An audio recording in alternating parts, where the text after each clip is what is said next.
Hi friends, మనం last వీడియోలో 3 round table conference గురించి చెప్పుకున్నాం.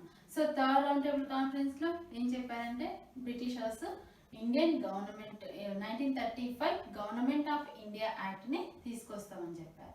సో అట్లనే 1935 లో యాక్ట్ తీసుకొచ్చారు, అదే government of India act.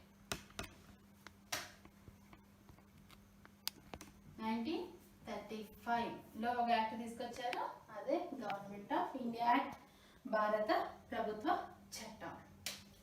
So ఇందులోని ఇంపార్టెంట్ విషయాలు ఏంటి అంటే లెజిస్లేటివ్ పవర్స్ ని డివైడ్ చేయాలి. స్టేట్ కి సెంటర్ కి లెజిస్లేటివ్ పవర్స్ ని డివైడ్ చేయాలి. సో ఫెడరల్ లిస్ట్ లో 59 ఐటమ్స్ అండ్ ప్రావిన్షియల్ లిస్ట్ లో 54 ఐటమ్స్ ఉంచారు అండ్ కాన్కరెంట్ లిస్ట్ లో 36 ఐటమ్స్ ఉంచారు. సో ఫెడరల్ లిస్ట్ లో ఎన్ని ఐటమ్స్? 59 ఐటమ్స్. ప్రావిన్షియల్ లిస్ట్ లో 54 ఐటమ్స్, కాన్కరెంట్ లిస్ట్ లో 36 ఐటమ్స్. సో ఏ లిస్ట్ లో లేనివి ఎవరి చేతిలో ఉంటాయంటే వైస్రాయ్ చేతిలో ఉంటాయి. ఏ లిస్ట్ లో ప్రస్తావించని ఐటమ్స్ వైస్రాయ్ చేతిలో ఉంటాయి. సో సెకండ్ 10% టోటల్ పాపులేషన్ లో 10% ఓటు హక్కు కల్పించబడుతుంది. మొత్తం జనాభాలో 10% మందికి ఓటు హక్కుని కల్పించారు ఈ 1935 యాక్ట్ ద్వారా. Public service commission, federal public service commission and provincial public service commission, 2 or 3 provinces కలిపి జాయింట్ పబ్లిక్ సర్వీస్ కమిషన్ ని ఏర్పాటు చేశారు ఈ 1935 యాక్ట్ ద్వారా. Federal public service commission, provincial public service commission and joint public service commission, 2 లేదా 3 provinces ని కలిపి ఒక పబ్లిక్ సర్వీస్ కమిషన్ ని ఏర్పాటు చేశారు ఈ 1935 యాక్ట్ ద్వారా. సో ఫెడరల్ కోర్టుని ఏర్పాటు చేశారు 1937 లో. 1935 యాక్ట్ ద్వారా ఫెడరల్ కోర్టుని ఏర్పాటు చేస్తామని చెప్పారు. సో 1937 లో ఏర్పాటు చేశారు federal court 1937.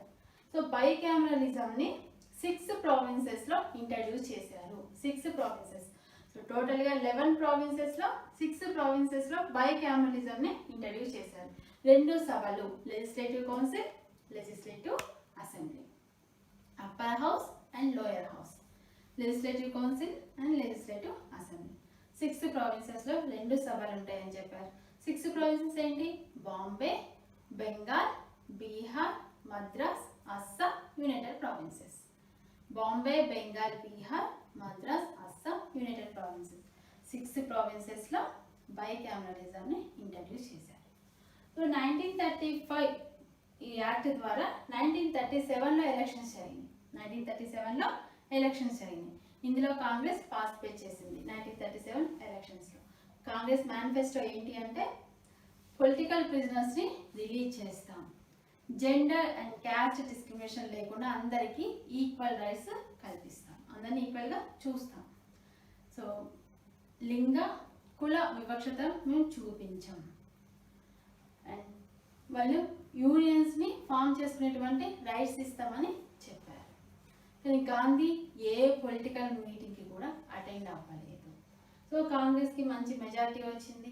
So Congress 28 months rule చేసింది 1935 యాక్ట్ ద్వారా. 1935 గవర్నమెంట్ ఆఫ్ ఇండియా యాక్ట్ ద్వారా 1937 లో ఎలక్షన్ జరిగింది. సో ఈ 1937 లో 28 మంత్స్ రూల్ చేసింది Congress. 28 months. 1939 October 23rd 1939 October 23rd Congress working committee ద్వారా కమిటీ అయ్యి వాళ్ళు ఏం చెప్పారు అంటే మీటింగ్ కండక్ట్ చేసుకొని, Congress working committee meeting conduct చేసుకొని 1939 అక్టోబర్ 23rd రిజైన్ చేయాలని చెప్పారు. సో రిజైన్ చేశారు కాంగ్రెస్ లీడర్స్. ఎందుకు? 1935 యాక్ట్ ద్వారా 1937 లో ఎలక్షన్ జరిగింది, 1939 లో వాళ్ళు రిజైన్ చేశారు. ఎందుకంటే 1939 September 1st second world war start అయింది. సో మనల్ని సంప్రదించకుండానే వాళ్ళు Britishers Indians second world war లో పార్టిసిపేట్ అవుతారు, సెకండ్ వరల్డ్ వార్ లో ఉంటారు అని చెప్పారు. సో దాంతో మమ్మల్ని సంప్రదించకుండానే వీళ్ళు స్టేట్మెంట్ ఇస్తారా, మేము బ్రిటిషర్స్ కి సపోర్ట్ చేయము ఈ వార్లో అని చెప్పి డిక్లేర్ చేసి దాంతో వీళ్ళు రిజైన్ చేయడం జరిగింది. సో కాంగ్రెస్ వాళ్ళు ఎప్పుడు రిజైన్ చేశారు అంటే 1939 October 23rd Congress working committee meeting పెట్టుకుని వాళ్ళు రిజైన్ చేశారు. 1939 1935 యాక్ట్ మీద నెహ్రూ ఏం డిక్లేర్ చేశారు అంటే దీని మీద భిన్న అభిప్రాయాలు కొంతమంది వ్యక్తం చేశారు. 1935 act, government of India act మీద నెహ్రూ ఏమన్నాడంటే a machine with strong brakes but no engine. And ఇంకొక వర్డ్ యూజ్ చేసిండు ఆయన అంటే చార్టర్ ఆఫ్ స్లేవ్. సో ఆయన చార్టర్ ఆఫ్ స్లేవ్స్ అనే దేన్ని అన్నాడు అంటే 1935 గవర్నమెంట్ ఆఫ్ ఇండియా యాక్ట్ని ఉద్దేశించి నెహ్రూ ఈ వర్డ్ని యూజ్ చేసిండు, ఈ స్టేట్మెంట్ ఇచ్చిండు Nehru. So charter of slaves and a mission with a strong brakes but no engine. And ఇంకా జిన్నా కూడా ఒక స్టేట్మెంట్ ఇచ్చిండు 1935 గవర్నమెంట్ ఆఫ్ ఇండియా యాక్ట్ మీద జిన్నా కూడా ఒక స్టేట్మెంట్ ఇచ్చిండు. జిన్నా ఏమన్నాడంటే thoroughly rotten fundamentally bad and totally unacceptable. ఇది జిన్నా ఇచ్చిన స్టేట్మెంట్. దేని మీద 1935 గవర్నమెంట్ ఆఫ్ ఇండియా యాక్ట్ మీద వీళ్ళు స్టేట్మెంట్ ఇచ్చారు. సో నెక్స్ట్ 1938-1939 ఈ 2 years స్పెషల్ ఏంటి ఐఎన్సి సెషన్ 1938 అండ్ 1939. ఈ 2 years లో కూడా ఐఎన్సికి ప్రెసిడెంట్గా ఎవరున్నారు? ఐఎన్సికి ప్రెసిడెంట్గా 1938 అండ్ 1939 ఇండియన్ నేషనల్ కాంగ్రెస్కి ప్రెసిడెంట్గా సుభాష్ చంద్ర బోస్ దీనికి ప్రెసిడెంట్గా ఉన్నారు. 1938లో హరిపురాలో జరిగింది, 1939 త్రిపురిలో సెషన్ జరిగింది. ఈ రెండింటికి కూడా సుభాష్ చంద్రబోస్ ప్రెసిడెంట్గా ఉన్నారు, ఐఎన్సి ప్రెసిడెంట్. సో 1938 సెషన్ ఎక్కడ జరిగిందని చెప్పుకున్నాం, హరిపురా. ఐఎన్సి సెషన్ ఎక్కడ జరిగింది? హరిపురా ఎక్కడ లొకేట్ అయ్యింది? గుజరాత్. హరిపురా గుజరాత్లో లొకేట్ అయ్యింది. సో ఇది బార్దోలికి 13 kilometers దూరంలో ఉంది హరిపురా. సో గుజరాత్లో లొకేట్ అయ్యింది హరిపురా సెషన్. దీనికి సుభాష్ చంద్రబోస్ ప్రెసిడెంట్గా ఉన్నారని చెప్పుకున్నాం. ఇందులో వాళ్ళు తీసుకున్న రెజల్యూషన్ ఏంటంటే national planning committee, economic development అవ్వాలి అని చెప్పి ఈ సెషన్లో వాళ్ళు తీసుకుంది resolution national planning committee.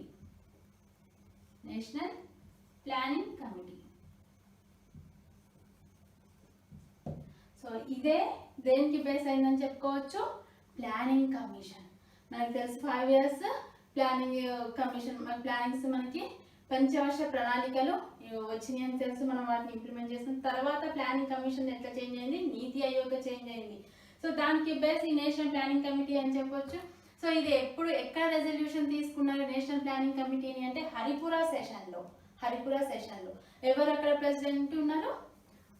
Subhash Chandra Bose అక్కడ ప్రెసిడెంట్గా ఉన్నారు హరిపురా సెషన్లో, national planning committee Haripura session. So Haripura session తర్వాత 1939 చెప్పిన 2 times కూడా బోస్ ఐఎన్సి ప్రెసిడెంట్గా ఉన్నారు. సో 1939లో ఎక్కడ జరిగింది ఇది అంటే త్రిపురి. యాక్చువల్గా ఈ ఐఎన్సి సెషన్కి ప్రెసిడెంట్గా బోస్ ఉండడం, ఐఎన్సి ప్రెసిడెంట్గా బోస్ ఉండడం గాంధీకి ఇష్టం లేదు. ఎందుకు గాంధీకి ఇష్టం లేదు అంటే గాంధీది బోస్ ఒక ideologies change, different ideologies. So బోస్కి మిలిటెంట్ నేషనలిజంని ఫాలో అవ్వాలి అండ్ రాడికల్ మెథడాలజీని ఫాలో అవ్వాలి అనేది బోస్ యొక్క మెంటాలిటీ. సో ఆయన మిలిటెంట్ నేషనలిజాన్ని ఫాలో అవ్వాలి అని అనుకున్నారు. ఫస్ట్ నుంచి కూడా 1928 నెహ్రూ రిపోర్ట్ వచ్చిందని చెప్పుకున్నాం మనం ఆల్రెడీ. సో ఈ నెహ్రూ రిపోర్ట్లో డొమినియన్ స్టేటస్ని వాళ్ళు ప్రస్తావించితే అపోజ్ చేసింది ఎవరు? అప్పుడు చెప్పుకున్నాం బోస్ అండ్ నెహ్రూ ఇద్దరు అపోజ్ చేశారని చెప్పుకున్నాం. జవహర్లాల్ నెహ్రూ నెహ్రూ రిపోర్ట్ని అపోజ్ చేశారు. ఎందుకంటే మనకి డొమినియన్ స్టేటస్ కాదు, ఫుల్ ఇండిపెండెన్స్ కావాలి అని చెప్పారని చెప్పుకున్నాం. సో తర్వాత బోస్ గాంధీ ఈవిన్ ప్యాక్ట్ని కూడా ఆయనకి ఇష్టం లేదు, దాన్ని అపోజ్ చేసిండు. భగత్ సింగ్, రాజ్గురు, సుఖదేవ్. సో ఈ ముగ్గురు డెత్ సెంటెన్స్ కూడా ఈయనకి నచ్చలేదు, అంటే దాన్ని మనం అపోజ్ చేయలేదు అనేది ఈయనకి బోస్కి నచ్చలేదు. అక్కడ వీళ్ళని అపోజ్ చేసిండు. సో మనము ఎట్లా ఫాలో అవ్వాలి అని అంటే ఎప్పుడైనా ఇప్పుడు సెకండ్ వరల్డ్ వార్ జరుగుతున్నప్పుడు మనం ఎవరికి ఇటు యాక్సిస్ పవర్స్కి అండ్ ఇటు అలైడ్ పవర్స్కి ఎవరికి కూడా మనం సపోర్ట్ చేయొద్దు. మనము టెర్రరిస్ట్గా మనము ఫైట్ చేద్దాము. మనం ఇదే టైంలో వాళ్ళకి 6 months టైం ఇద్దాము. సో మనం ఫైట్ చేద్దాము. వీళ్ళకి వెళ్ళి ఉండొద్దు, వాళ్ళకి వెళ్ళి ఉండొద్దు, ఇద్దరికి మనం సపోర్ట్ చేయొద్దు. కానీ ఇది మనకి కరెక్ట్ టైం. ఈ టైంలో మనము వాళ్ళ మీద ఫైట్ చేస్తే కంపల్సరీ వాళ్ళు మనకి ఇండిపెండెన్స్ ఇస్తారు. ఇది బోస్ మెంటాలిటీ. సో మనం వాళ్ళ మీదకి వెళ్దాము. ఇంక ఇట్లా మనం సైలెన్స్ ఉంటే కుదరదు. ఈ టైంలో అందులో సెకండ్ వరల్డ్ వార్ టైంలో వాళ్ళ మీద ప్రెజర్ తీసుకొస్తే వాళ్ళు బ్రిటిషర్స్ చేసేది ఏమీ లేక కూడా వీళ్ళు మనకి ఇండిపెండెన్స్ డిక్లేర్ చేస్తారు. ఇది బోస్ ఇంకా కొంతమంది వాదన.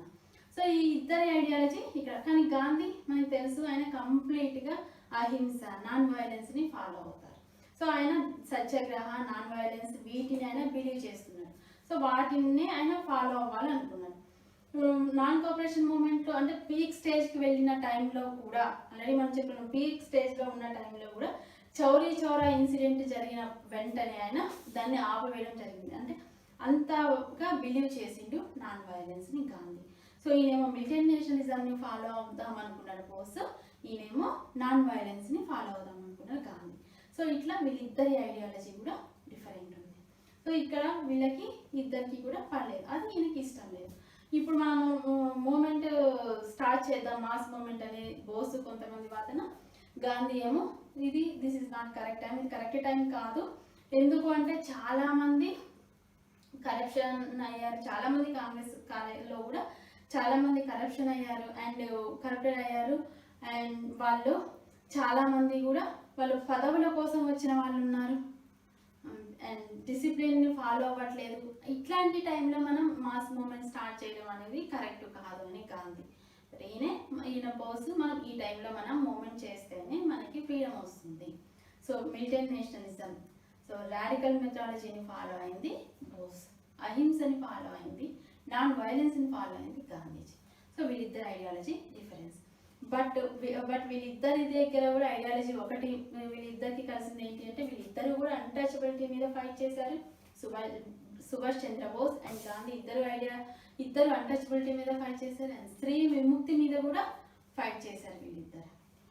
1942లో గాంధీ బోస్ గురించి చెప్తూ ఏమన్నారు అంటే prince among the patriots. Prince among the patriots ఎవరన్నారు? గాంధీ బోస్ గురించి అన్నారు. బోస్ గాంధీ గురించి ఏమన్నారు? 1944లో రంగూన్లో ఒక రేడియోలో నుంచి ఈయన ఏం చెప్పారు అంటే, ఏమని సంబోధించారు గాంధీని అంటే the father of our nation, the father of our nation. ఎవరి ఇది అన్నది అంటే సుభాష్ చంద్రబోస్. ఎవరి గురించి the father of our nation అన్నారంటే గాంధీ గురించి. ఎక్కడ? రంగూన్ రేడియోలో 1944. సో ఇది గాంధీ సుభాష్ చంద్రబోస్ యొక్క డిఫరెంట్ ఐడియాలజీ. సో ఇక్కడ త్రిపురి మీటింగ్లో ఈ సెషన్లో త్రిపురి సెషన్లో ఈయన ప్రెసిడెంట్ అవ్వడం గాంధీకి ఇష్టం లేదు. ఎందుకంటే ఐడియాలజీ డిఫరెన్స్ అని చెప్పుకున్నాం కదా. సో గాంధీకి ఇష్టం లేదు. సో ఎలక్షన్స్ జరిగినాయి. గాంధీ ఎవరిని తనకి రిప్రజెంటేటివ్గా సెలెక్ట్ చేసుకున్నారంటే ఫస్ట్ నెహ్రూని నిలబడమన్నారు బోస్కి ఆపోజిట్గా. నెహ్రూ ఒప్పుకోలేదు. తర్వాత మౌలానా అబుల్ కలాం ఆజాద్ నిలబడమన్నారు, ఆయన ఒప్పుకోలేదు. లాస్ట్ ఎవరున్నారు బోస్కి ఆపోజిట్గా అంటే పట్టాభి సీతారామయ్య. So Pattabhi Sitaramayya versus Bose. పట్టాభి సీతారామయ్యకి ఎన్ని వచ్చినాయి ఓట్లు అంటే 1377. ఎవరికి? పట్టాభి సీతారామయ్యకి 1377 వచ్చినాయి. బోస్కి ఎన్ని వచ్చినాయి ఓట్లు అంటే 1580 బోస్కి వచ్చినాయి. సో ఇక్కడ బోస్ విన్ అయినట్లు, సుభాష్ చంద్రబోస్ విన్ అయినట్లు. సో అందుకే త్రిపురి సెషన్లో ప్రెసిడెంట్కి ఎవరున్నారు అంటే బోస్ బెంగాల్ ప్రావిన్షియల్ కాంగ్రెస్ కూడా ప్రెసిడెంట్గా ఉన్నది బోస్. సో ఈ త్రిపురి సెషన్లో మనం చెప్పుకున్నాం ఎలక్షన్స్ జరిగినాయి. ఎలక్షన్స్లో Pattabhi versus Bose. Pattabhi got 1377 votes and Bose 1580. అయితే పట్టాభి ఓడిపోవడంతో గాంధీ ఏమన్నాడు అంటే Pattabhi's defeat is my defeat. Pattabhi ఓడిపోవడం అనేది నేను ఓడిపోవడంతో సమానం. ఎందుకని ఫస్ట్ నెహ్రూని మౌలానా అబుల్ కలాం ఆజాద్ని అనినా, సో నా తరఫున పట్టాభిని నిలబెట్టిన కాబట్టి ఆ ఓటమి నాదిగా నేను అనుకుంటున్నా అని ఆయన చెప్పడంతో మిగతా కాంగ్రెస్ వాళ్ళకి అది నచ్చలేదు. అంటే గాంధీ నాయకత్వం లేకుండా కాంగ్రెస్ అనేది పోదు. సో గాంధీ అట్లా నిరుత్సాహపడడం వాళ్ళకి నచ్చలేదు. సో అక్కడున్న సిచ్యువేషన్స్ బట్టి సుభాష్ చంద్రబోస్ తర్వాత ప్రెసిడెంట్ దానికి రిజైన్ చేయడం జరిగింది. ఈయన సుభాష్ చంద్రబోస్ రిజైన్ చేసి forward బ్లాక్ని with in the Congress లోపలే ఫార్వర్డ్ బ్లాక్ని ఆల్ ఇండియా ఫార్వర్డ్ బ్లాక్ని ఆయన ఏర్పాటు చేసింది కాంగ్రెస్లో ఉంటూనే. అయితే ఈ కాంగ్రెస్ వర్కింగ్ కమిటీ వాళ్ళు ఏం చేశారు అంటే ఇప్పటివరకు మనం ఎటువంటి ప్రొటెస్ట్ మూమెంట్లు కూడా ఏది చేయొద్దు, ఏది చేపట్టొద్దు అని వాళ్ళు చెప్పారు. కానీ సుభాష్ చంద్రబోస్ జూలైలో ఆల్ ఇండియా ప్రొటెస్ట్కి పిలుపునిచ్చిండు. మేమన్నదానికి నువ్వు ఆపోజిట్గా వెళ్ళినావు, అంటే ప్రొటెస్ట్ చేయొద్దు అంటే నువ్వు ప్రొటెస్ట్కి పిలుపునిచ్చినావు ఆల్ ఇండియా ప్రొటెస్ట్కి. సో నీ మీద డిసిప్లినరీ యాక్షన్ తీసుకుంటామని చెప్పేసి కాంగ్రెస్ వర్కింగ్ కమిటీ వాళ్ళు బోస్ మీద డిసిప్లినరీ యాక్షన్ తీసుకున్నారు. ఏంటి అంటే బెంగాల్ ప్రొవిన్షియల్ కాంగ్రెస్కి ప్రెసిడెంట్గా ఉన్నారు అని చెప్పుకున్నాం బోస్ అప్పటి వరకు. So Bengal provincial Congress president పదవి నుంచి ఆయన్ని తీసివేయడం జరిగింది. ఇంకా ఏం చెప్పారు అంటే 3 ఇయర్స్ ఎటువంటి కాంగ్రెస్కి సంబంధించిన ఎలక్షన్స్లో కూడా పార్టిసిపేట్ చేయొద్దు. 3 ఇయర్స్ ఇన్ని బ్యాన్ చేశారు. మీరు ఎటువంటి దాంట్లో కూడా మీరు పార్టిసిపేట్ చేయొద్దు కాంగ్రెస్కి సంబంధించిన వాటిల్లో కూడా అని చెప్పి 3 ఇయర్స్ ఎలక్షన్స్కి ఇన్ని బ్యాన్ చేయడం జరిగింది కాంగ్రెస్కి సంబంధించిన ఎలక్షన్స్లో. సో ఇది బోస్. సో 1938-39లో సుభాష్ చంద్రబోస్ హరిపురా త్రిపురి సెషన్లో ఐఎన్సీకి ప్రెసిడెంట్గా ఉన్నారు. 1940లో రామ్గఢ్ సెషన్ జరిగింది. రామ్గఢ్ జార్ఖండ్లో ఉంది. కాంగ్రెస్ సెషన్ జరిగింది. సో ఇందులో ప్రెసిడెంట్ ఎవరు అంటే మౌలానా అబుల్ కలాం ఆజాద్. ఇందులో ఏం వాళ్ళు రిజల్యూషన్ తీసుకున్నారు కాంగ్రెస్ 1940 రామ్గఢ్లో జార్ఖండ్లో ఉంది రామ్గఢ్. సో అది ఇక్కడ ఇందులో వాళ్ళ రిజల్యూషన్ ఏంటి, ఏ టైంలో అయినా మేము మూమెంట్ స్టార్ట్ చేస్తాం, ఏ టైంలో అయినా మాస్ మూమెంట్ని స్టార్ట్ చేస్తాం చెప్పేసి అన్నారు. రామ్గఢ్ సెషన్ మౌలానా అబుల్ కలాం ఆజాద్ రామ్గఢ్ సెషన్ 1940లో ప్రెసిడెంట్గా ఉన్నారు. సో 1940 లాహోర్ దీని లాహోర్ తీర్మానం, లాహోర్ రెజల్యూషన్. సో ఈ లాహోర్లో all Indian Muslim league party వాళ్ళు మీటింగ్ జరుపుకున్నారు లాహోర్లో. 1940 లాహోర్లో ముస్లిం లీగ్ వాళ్ళు ఇందులో ఏం చెప్పారు, ఇదేంటి స్పెషల్ అంటే మాకు సపరేట్ నేషన్ కావాలి అని వాళ్ళు తీర్మానించుకున్నారు. మాకు సపరేట్ నేషన్ కావాలి అని తీర్మానించుకున్న సెషన్ ఏంటి అంటే లాహోర్ సెషన్ 1940లో జరిగింది లాహోర్ సెషన్. సో తర్వాత పాకిస్తాన్ అనే వర్డ్ని తీసుకురావడం జరిగింది. సో ఈ పాకిస్తాన్ అనే వర్డ్ ఎవరు తీసుకొచ్చారు దీన్ని అంటే పాకిస్తాన్ అనే వర్డ్ ఎవరు తీసుకొచ్చారంటే Chaudhry Rahmat Ali, Oxford university student Chaudhry Rahmat Ali. Pakistan word ఇందులో పాకిస్తాన్, కాశ్మీర్, సింధు, బెలూచిస్తాన్లో ఉన్న last word Baluchistan. So Pakistan, Kashmir, Sindhu, Baluchistan. So Lahore సెషన్లో వీళ్ళకి సపరేట్ నేషన్ కావాలి అని రెజల్యూషన్ పెట్టుకున్నారు లాహోర్ సెషన్ 1940. సో 1940 ఆగస్ట్లో ఏం జరిగిందంటే ఆగస్ట్ ఆఫర్ అని దీన్ని పిలవడానికి రీజన్ ఏం లేదు. ఆగస్ట్లో జరగడం అన్నది ఆగస్ట్లో ఈయన డిక్లేర్ చేయడం అనేది ఆగస్ట్ ఆఫర్ అన్నారు. So August offer 1940 August offer ఎవరు దీన్ని డిక్లేర్ చేసింది అంటే అప్పటి viceroy Lord Linlithgow. So 1939 September 1st second world war start అయింది. So 1939 axis powers versus allied powers. So axis powers side ఎవరున్నారు అంటే Germany, Italy, Japan. And allied powers దగ్గర ఎవరున్నారు అటు సైడ్ కంట్రీస్ అంటే USA and France, Russia, Britain. ఇది so 1939 to 1942 వరకు కూడా 1939 to 1942 వరకు కూడా ఈ యాక్సిస్ పవర్స్ విన్ అవుతాయేమో అన్నట్లు ఉన్నాయి. అంటే అవే ముందంజలో ఉన్నాయి ఇవి యాక్సిస్ పవర్స్. సో కాబట్టి ఇండియన్స్ యొక్క సపోర్ట్ ఈ బ్రిటిష్ అవర్స్ కావాలి, ఇండియన్స్ యొక్క సపోర్ట్ వీళ్ళకి కావాలి. సో వీళ్ళేమో బ్రిటిషర్స్ ఇండియన్స్ ఏమనుకున్నారంటే అఫ్కోర్స్ గాంధీకి ఈ ఫాసిజం నాసిజం అంటే ఇష్టం లేదు. ఎందుకంటే వీళ్ళు కంప్లీట్గా వలసవాదం అంటే వాళ్ళు కంప్లీట్గా ఒక కంట్రీని వాళ్ళ మొత్తం కంట్రీస్ని వాళ్ళ ఆధీనంలోకి తెచ్చుకోవడానికి వాళ్ళు ప్రయత్నిస్తున్నారు. కాబట్టి ఇది వాళ్ళకి ఫాసిజం మాసిజం మీద ఇష్టం లేదు. కానీ బ్రిటిషర్స్కి సపోర్ట్ చేద్దామా అంటే బ్రిటిషర్స్ ఆల్రెడీ బ్రిటిష్ చేతిలో మన కంట్రీ కల్నేల్ కంట్రీగానే ఉంది. సో మనం వాళ్ళకి ఎట్లా సపోర్ట్ చేస్తాం? ఒకవేళ సపోర్ట్ చేద్దాము అని అంటే దాని ఎయిమ్ ఏంటి, బ్రిటన్ అసలు ఈ వారికి ఎందుకు చేస్తుంది అనేది మనకు చెప్పాలి. ఒకవేళ వాటిని ఆపడానిక జర్మనీ వాళ్ళని ఇటలీని వాటిని, బట్ ఆపడానికైతే ఆల్రెడీ మీరు మాకు ఫ్రీడమ్ ఇవ్వాలి కదా, సో మీరు చేస్తున్నదే కదా. సో ఇట్లాంటి దాంట్లో కాన్ఫ్లిక్ట్గా మనం ఉన్నాం, వాళ్ళకి సపోర్ట్ చేద్దామా వద్దా అని. అయితే ఎవరు సిపిఐ పార్టీ మాత్రం వాళ్ళకి సపోర్ట్ ఇచ్చింది యాక్సిస్ పవర్స్కి. ఎందుకు అంటే అలైడ్ పవర్స్కి సపోర్ట్ ఇచ్చింది. ఎందుకు రష్యా అలైడ్ పవర్స్కి సపోర్ట్ ఇచ్చింది అంటే అక్కడ రష్యా ఉంది కాబట్టి. ఎందుకు మన సిపిఐ అక్కడ మన సిపిఐ వాళ్ళకి సపోర్ట్ ఇచ్చారు అంటే రష్యా ఉంది కాబట్టి. సో రష్యాలో పార్టీ వాళ్ళ ఐడియాలజీ ఇదే కాబట్టి వీళ్ళు మాత్రం మనకి సపోర్ట్ ఇవ్వడం జరిగింది. So August offer lord English ఎందుకు ఈ ఆఫర్ తీసుకొచ్చారు అంటే మనం వార్లో సెకండ్ వరల్డ్ వార్లో బ్రిటిషర్స్కి హెల్ప్ చేయడానికి, సపోర్ట్ చేయడానికి. సో ఈ ఆగస్ట్ ఆఫర్లో వాళ్ళు ప్రకటించింది ఏంటంటే వైస్రాయ్స్ ఎగ్జిక్యూటివ్ కౌన్సిల్ని ఎక్స్పాండ్ చేస్తాం. వైస్రాయ్స్ ఎగ్జిక్యూటివ్ కౌన్సిల్ని ఎక్స్పాండ్ చేస్తాం. అందులో ఇండియన్స్కి ఎక్కువ ఇండియన్స్ ఉండేటట్లు చూస్తాం. అండ్ 1935 యాక్ట్లో చేంజెస్ తీసుకొస్తాం. అండ్ కాన్స్టిట్యూయెంట్ అసెంబ్లీని ఫామ్ చేసుకోవచ్చు. తర్వాత మీరు వార్ తర్వాత మీరు కాన్స్టిట్యూషన్ని ఫ్రేమ్ చేసుకోవచ్చు అని చెప్పారు. నెక్స్ట్ డొమినియన్ స్టేటస్ని ఇస్తామని చెప్పారు. సో నెహ్రూ ఏమన్నాడు అంటే డొమినియన్ స్టేటస్ ఇస్తామని చెప్పానంటే ఆగస్ట్ ఆఫర్ మీద నెహ్రూ ఏమని చెప్పిండు అంటే dominion status concept is dead as a door nail. ఆయన ఏమన్నారు దీని మీద ఆగస్ట్ ఆఫర్ మీద 1940 ఆగస్ట్ ఆఫర్ మీద dominion status concept is dead as a door nail. ఇది అన్నది ఎవరు? నెహ్రూ. దేని మీద? ఈ ఆగస్ట్ ఆఫర్ మీద, 1940 ఆగస్ట్ ఆఫర్ మీద.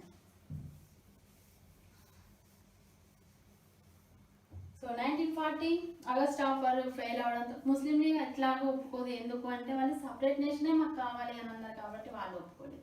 సో ఈ ఆగస్ట్ ఆఫర్ తర్వాత ఇది ఫెయిల్ అయిన తర్వాత 1940 ఎండింగ్లో అంటే గాంధీకి చెప్పారు మనం మూమెంట్ స్టార్ట్ చేసే టైం వచ్చింది. కానీ గాంధీ ఇది కాదు, మనం మూమెంట్ స్టార్ట్ చేయడం మాస్ మూమెంట్ స్టార్ట్ చేయడం కంటే ముందు ఇండివిజువల్గా సత్యాగ్రహీస్ని పెడదాము. సో వాళ్ళు ప్రచారం చేసుకుంటూ వస్తారు. ఏంటి వాళ్ళ ఎయిమ్ ఏంటి? ఇండివిజువల్ సత్యాగ్రహీస్ ఎయిమ్ ఏంటి అంటే నేషనలిస్ట్ పేషెన్స్ అనేది వాళ్ళ వీక్నెస్ కాదు. వాళ్ళ పేషెన్స్ ఇట్లా ఉండడం అనేది, వాళ్ళ ఓపికగా ఉండడం అనేది వాళ్ళ వీక్నెస్ కాదు, అది వాళ్ళ బలహీనత కాదు. సో వాళ్ళ ఎయిమ్ ఏంటి అంటే ప్రతి చోట వాళ్ళు అంటే మార్చ్ చేస్తారు ఢిల్లీ వరకు వెళ్తూ వెళ్తూ ప్రతి చోట వాళ్ళు మాకు ఫ్రీడమ్ ఆఫ్ స్పీచ్ కావాలి, freedom of speech and freedom of press and మా వ్యూస్ని మాకు ఎక్స్ప్రెస్ చేసుకునేటువంటి రైట్స్ మాకు ఉండాలి, యూనియన్స్ని ఫామ్ చేసుకునేటువంటి రైట్ మాకు ఉండాలి. సో రైట్స్ ఇవన్నీ కూడా వాళ్ళు ప్రచారం చేసుకుంటూ సత్యాగ్రహీస్ ఇండివిజువల్ సత్యాగ్రహీస్ ప్రచారం చేసుకుంటూ ఢిల్లీ వరకు వెళ్తారు. అందుకే దీన్ని ఢిల్లీ చలో మూమెంట్ అని కూడా అంటారు. సో ఇండివిజువల్ సత్యాగ్రహీస్ 1948 నుంచి 1941 వరకు జరిగింది. సో ఇండివిజువల్ సత్యాగ్రహీస్లో ఫస్ట్ ఎవరిని ఆయన సెలెక్ట్ చేసుకున్నాడు గాంధీ?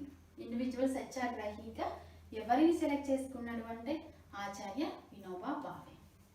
మనకి గుర్తొస్తుంది ఆచార్య వినోబా భావే అంటే ఏంటి అంటే భూదాన్ మూమెంట్ని స్టార్ట్ చేసిన వాళ్ళు ఎవరు? ఆచార్య Vinoba Bhave. Bhoodan moment. So first సత్యాగ్రహి ఆచార్య వినోబా భావే. నెక్స్ట్ నెహ్రూ. నెక్స్ట్ సత్యాగ్రహి ఎవరంటే నెహ్రూ. ఆంధ్రాలో ఇండివిజువల్ సత్యాగ్రహిగా ఉన్నది ఎవరు అంటే వావిలాల గోపాలకృష్ణయ్య. వావిలాల గోపాలకృష్ణయ్య.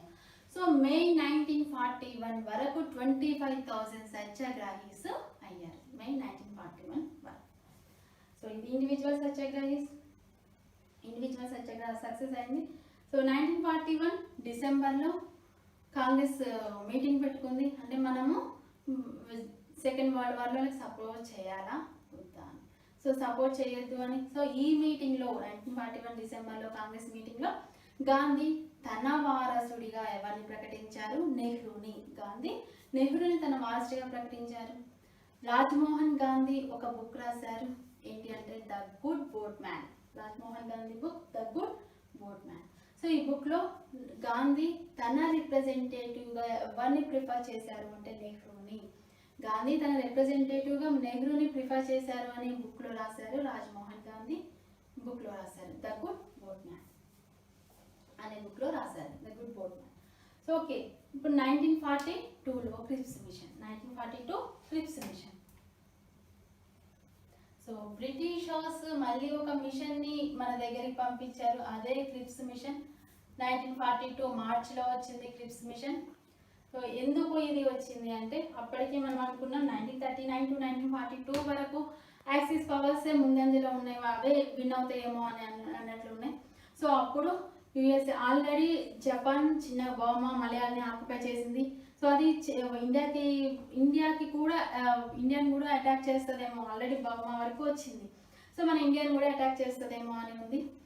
అదే టైంలో ఎందుకు ఇండియాని అటాక్ చేస్తుందంటే అది బ్రిటిష్ యొక్క కాలనియల్ కంట్రీ కాబట్టి మన ఇండియా. సో మన ఇండియా మీదకి వస్తుందేమో అని ఉంది.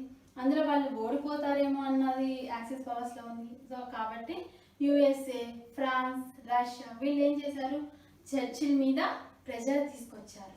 ఇండియన్స్ యొక్క సపోర్ట్ మనకు కంపల్సరీ అవసరం కావాలి మనకి, కాబట్టి ఇండియన్స్ ఇందులో పార్టిసిపేట్ చేసేటట్లు అంటే ఇందులో మనకు సపోర్ట్ చేసేటట్లు చేయాలి అని చెప్పి వాళ్ళ ప్రెజర్ చర్చిల్ మీద పడింది. సో ఒక మిషన్ని పంపించారు, అదే Cripps mission. Sir Stafford Cripps దీనికి హెడ్ ఉన్నారు. ఈ sir Stafford Cripps British war కౌన్సిల్లో member sir Stafford Cripps.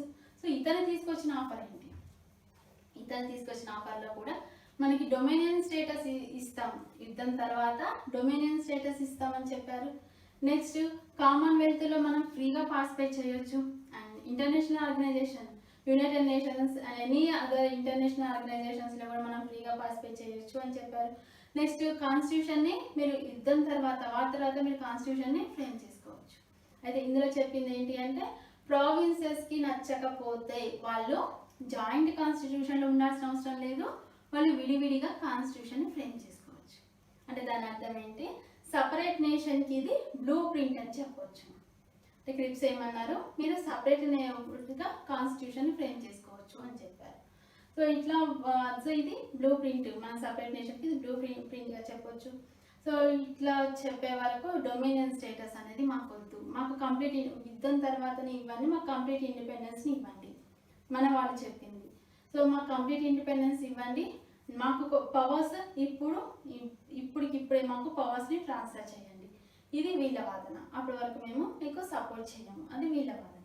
So Cripps machine మీద గాంధీ ఏమని స్టేట్మెంట్ ఇచ్చారు అంటే post dated check. Cripps mission 1942.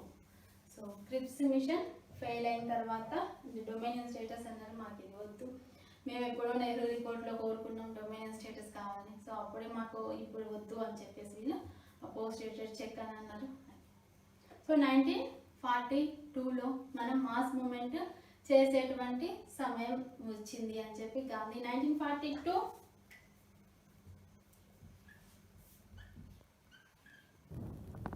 August 8న గవాలియా ట్యాంక్, బాంబేలోని గవాలియా ట్యాంక్లో దగ్గర వీళ్ళు మీటింగ్, ఏఐసిసి మీటింగ్ కండక్ట్ చేసింది. 1942 ఆగస్ట్ 8 బాంబే క్రాంతి మైదాన్లో ఏఐసిసి మీటింగ్ కండక్ట్ చేసింది బాంబే. సో ఇక్కడ మీటింగ్లో గాంధీ ఏం చెప్పారు అంటే మనం యుద్ధం చేయాలి.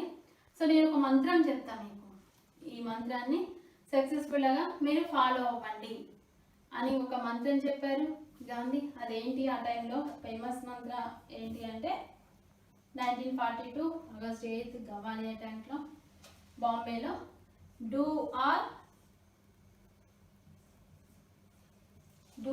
Die. Famous Mantra do or die. Famous మంత్ర చెప్పారు డూ ఆర్ డై, సాధించు లేదా మరణించు. సో మనకి డూ ఆర్ డై అని ఎప్పుడు అన్నారు గాంధీ అనేది వస్తుంది. సో 1942 ఆగస్ట్ 8న ఈ మంత్రాన్ని చెప్పడం, ఈ వర్డ్ని చెప్పడం జరిగింది గాంధీ.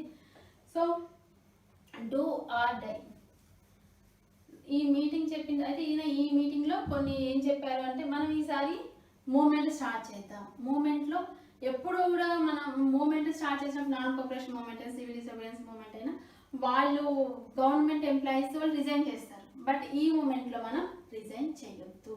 గవర్నమెంట్ ఎంప్లాయీస్ ఎవరు రిజైన్ చేయాల్సిన అవసరం లేదు. వాళ్ళు బ్రిటిషర్స్ తెచ్చే పాలసీస్కి ఆపోజిట్గా ఉండాలి, ఇండియన్స్కి సపోర్ట్ చేయాలి. వాళ్ళు బ్రిటిష్ పాలసీస్ తెస్తాయి కదా, వాళ్ళకి ఆపోజిట్గా ఉండాలి. సో మన ఎంప్లాయీస్ ఎవరు రిజైన్ చేయొద్దు. సోల్జర్స్ ఆర్మీ వాళ్ళు కూడా రిజైన్ చేయొద్దు. వాళ్ళు మన వాళ్ళు ఫైట్ చేస్తుంటారు కదా మూమెంట్లో. సో మన వాళ్ళని వాళ్ళు ప్రొటెక్ట్ చేసుకోవాలి. అంటే అక్కడ వాళ్ళ మీద మనం కాల్పులు జరపవద్దు, మన వాళ్ళ మీదనే మనం కాల్పులు జరపవద్దు.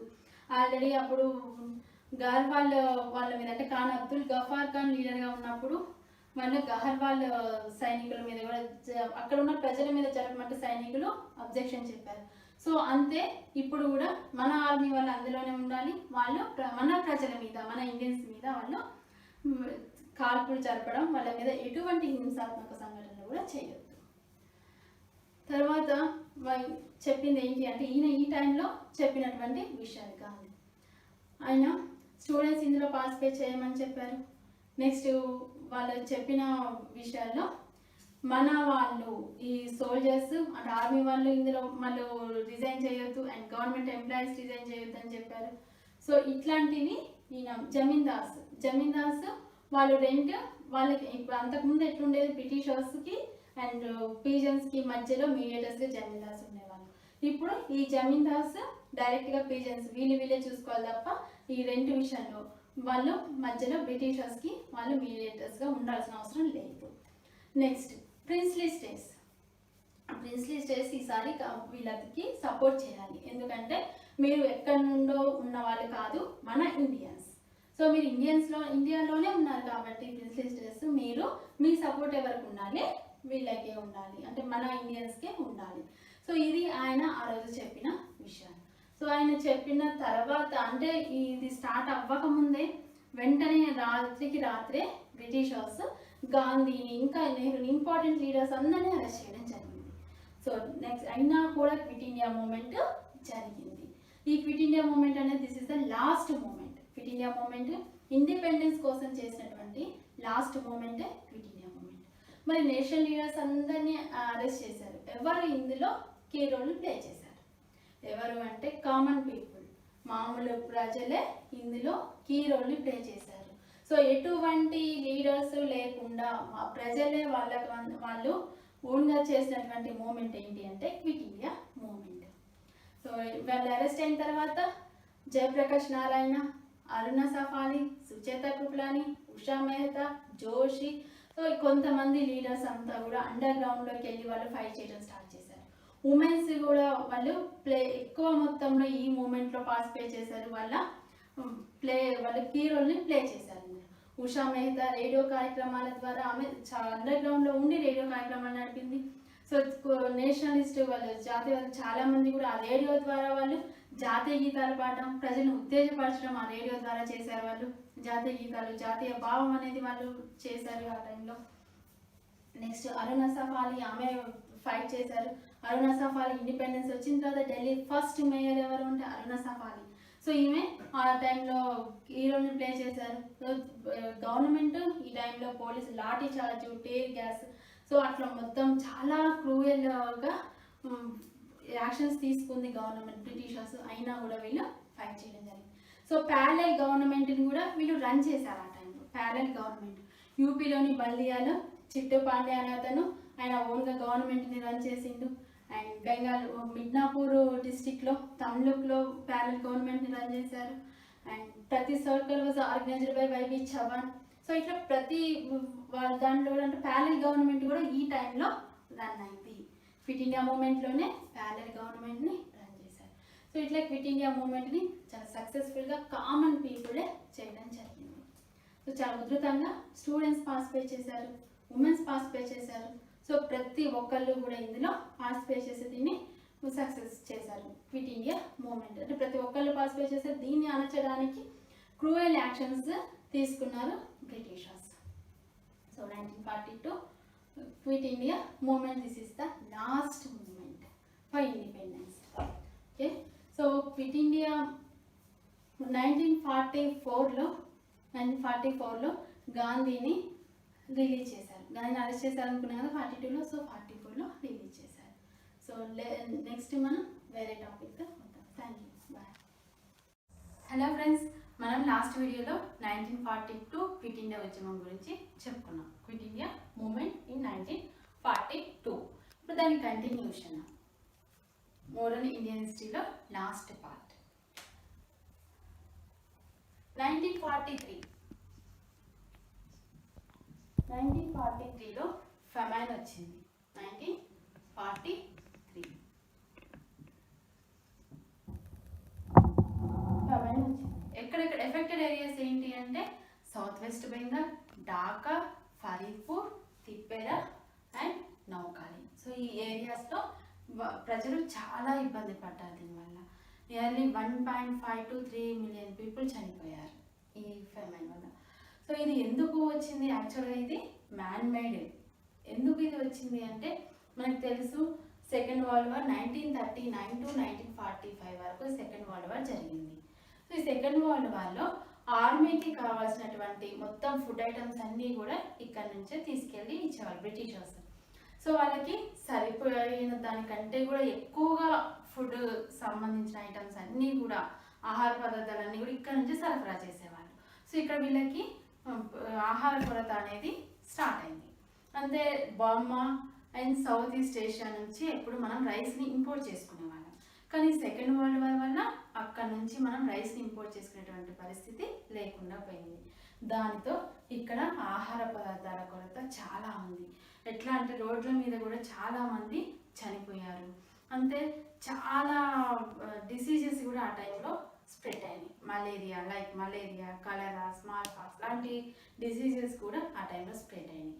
సో ఇంత ఇబ్బంది పడుతున్నా కూడా ప్రజలు ఆహార పదార్థాలు సరిగ్గా లేక ఈ కరువుతో ఇంతమంది చనిపోతున్నా కూడా, ఇంత ఇబ్బంది పడుతున్న భయంకరమైన టైంలో కూడా బ్రిటిషర్స్ మనకి ఎటువంటి యాక్షన్స్ తీసుకోలేదు. దానికి నివారణకి ఎటువంటి యాక్షన్స్ కూడా వాళ్ళు తీసుకోలేదు బ్రిటిషర్స్. సో వాళ్ళ ప్రాఫిట్ వాళ్ళు చూసుకున్నారు తప్ప ఈ టైంలో వాళ్ళు ఎటువంటి యాక్షన్స్ తీసుకోలేదు. So 1944 Rajaji formula, CR formula. 1944లో CR formula. 1944 CR formula. CR formula అంటే Chakravartula Rajagopalachari formula. CR formula Chakravartula Chakravartula Rajagopalachari. So veteran Congress leader, last governor general of India Rajagopalachari. Swatantra పార్టీని స్టార్ట్ చేసింది ఈయన. ఏ party? Swatantra party. Chakravartula Rajagopalachari. Same ఈయన స్వతంత్ర పార్టీని స్టార్ట్ చేసిండు. అండ్ ఇతని యొక్క నిక్ నేమ్ ఏంటి అంటే mango of Salem. CR Chakravartula Rajagopalachari Rajaji యొక్క నిక్ నేమ్. సో ఈయన ఒక ఫార్ములాని తీసుకొచ్చిండు. ఏంటి ఆయన చెప్పిన ఇంపార్టెంట్ విషయాలు ఏంటి అంటే Congress, INC and Muslim league. So ఈ రెండు కూడా కలిసి ఇండిపెండెన్స్ కోసం ఫైట్ చేయాలి. ఐఎన్సి అండ్ ముస్లిం లీగ్ ఈ రెండు పార్టీస్ కూడా కలిసి ఇండిపెండెన్స్ కోసం ఫైట్ చేయాలి. అంటే ఈ మనం ముస్లిం లీగ్ అంటే పాకిస్తాన్ డిమాండ్కి మేము ఒప్పుకుంటున్నాం. కానీ నార్త్ వెస్టర్న్ ఈస్టర్న్ ఏరియాలో ప్లెబిసైట్ని నిర్వహించాలి. మేము సపరేట్ పాకిస్తాన్ డిమాండ్ని యాక్సెప్ట్ చేస్తున్నాం కానీ ప్లెబిసైట్ని నిర్వహించాలి. సో ఒకవేళ ప్లెబిసైట్లో ప్రజలు పాకిస్తాన్ ఏర్పాటు కావాలి అందరికీ, అక్కడ ఉన్న ప్రజలందరికీ ప్లెబిసైట్ నిర్వహించాలి. సో అక్కడున్న ప్రజలు ఒకవేళ పాకిస్తాన్ కావాలి అన్నారు అనుకో, అంటే పాకిస్తాన్ డివైడ్ అయింది అనుకో, కొన్ని విషయాలు మాత్రం జాయింట్గా ఉండాలి. కామన్ సెంటర్గా కొన్ని విషయాలు ఉండాలి. ఏంటి అవి కామన్ సెంటర్గా ఉండాల్సిన విషయాలు ఏంటి అంటే defence, common trade and communication.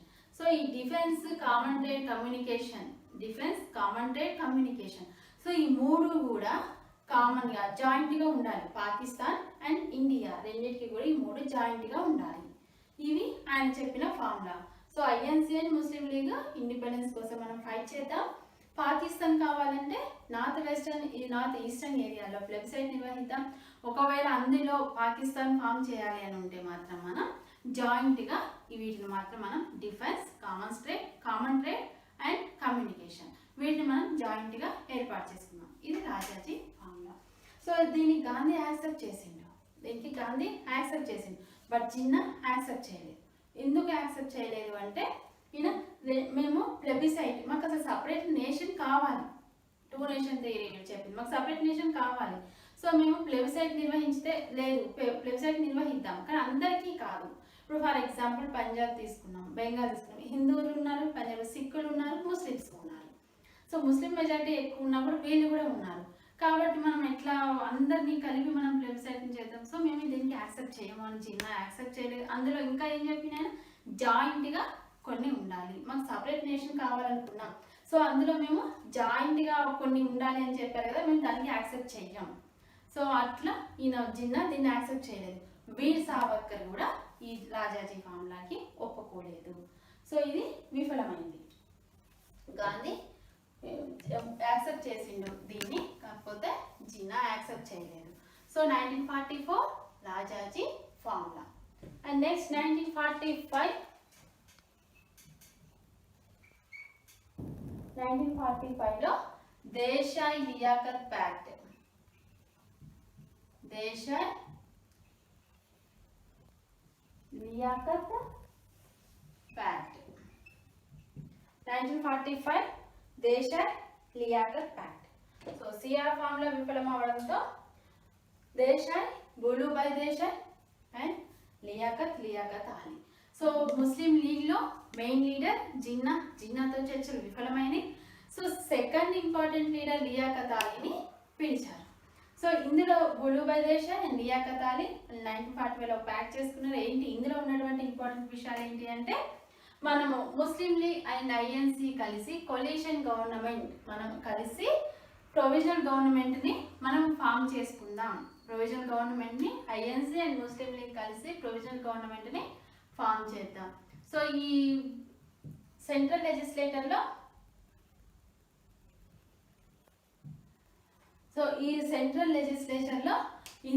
INC and ముస్లిమ్స్కి, హిందూస్కి ఈక్వల్గా నామినేట్ చేసేటువంటి రైట్ ఉంది. అండ్ నెక్స్ట్ 20% సీట్స్ ఈ సెంట్రల్ లెజిస్లేచర్లో 20% సీట్స్ రిజర్వేషన్స్ మైనారిటీ వాళ్ళకి ఉండాలి.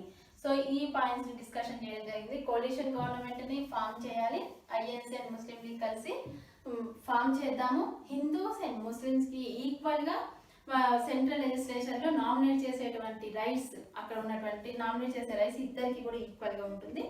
20% రిజర్వేషన్స్ సీట్స్ రిజర్వ్ చేయబడి ఉంటాయి. ఈ 2 పాయింట్స్ దేశాయ్ లియాఖత్ ప్యాక్ట్లో ఉన్నాయి. ఒకటి coalition government and second one 20% seats reservation చేయాలి. ఐఎన్సీ అండ్ ముస్లిం లీగ్ కలిసి గవర్నమెంట్ అండ్ 20% సీట్స్ రిజర్వ్ చేయబడి ఉంటాయి. కానీ దేశాయ్ లియాఖత్ ప్యాక్ట్ కూడా అమలు అవ్వలేదు. సో నెక్స్ట్ వచ్చింది 1945 వెవెల్ ప్లాన్.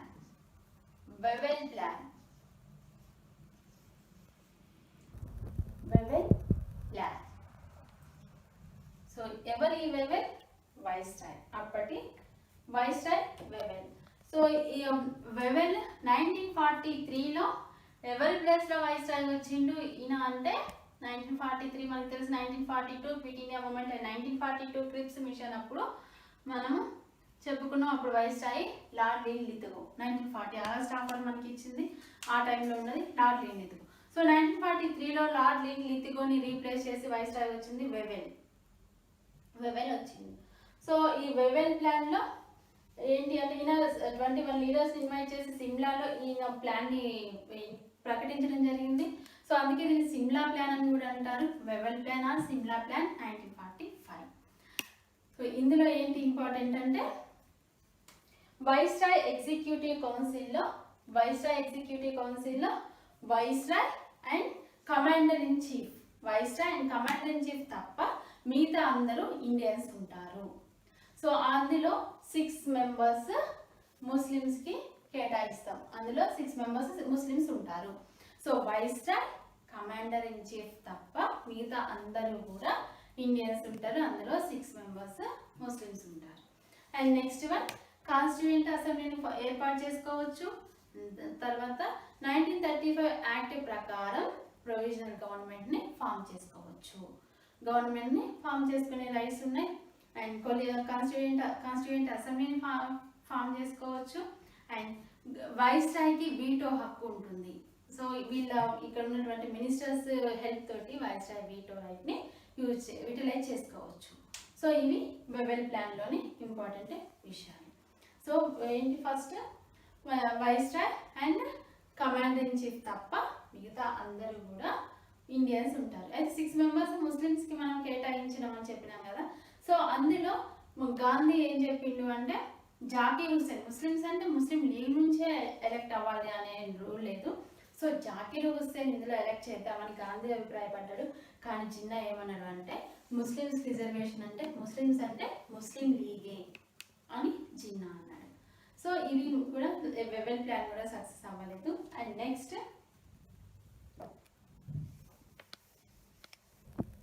1946లో ఒక మ్యూటినీ జరిగింది. 1946లో ఏంటి అంటే రింగ్ మ్యూటినీ. 1946లో రింగ్ మ్యూటినీ జరిగింది.